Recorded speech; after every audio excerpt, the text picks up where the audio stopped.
Vous pouvez nous parler des valeurs que vous partagez avec Panerai, comme vous en êtes l'égérie.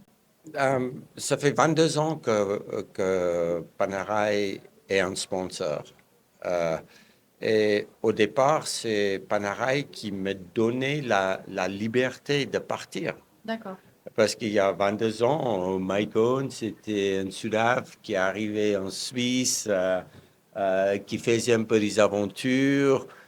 Et puis, en fait, une fois que j'ai eu une opportunité de parler avec Johan Rupert, qui est du grand patron du groupe Richemont, et puis lui, il a enlevé sa montre et puis il a mis sa montre, qui était un Panerai autour de mon bras. Ouais. Il a dit, depuis aujourd'hui, tu vas porter qu'un Panerai.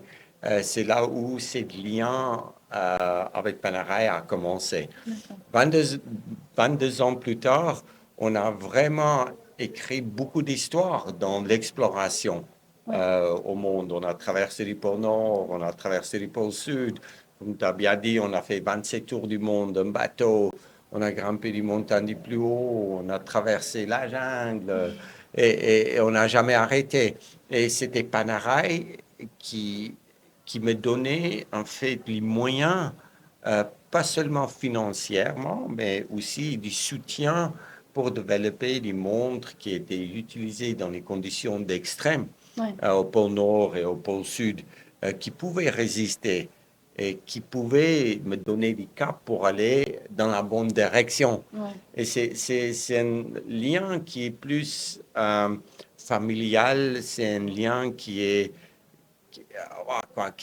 personnel. Moi, je suis pas un bon ambassadeur pour Panerai parce que tu peux avoir quelqu'un qui a beaucoup plus de followers et beaucoup plus d'influence que Mike Owen. Mais la philosophie de Panerai était toujours ma philosophie qui nous a menés là où on est aujourd'hui.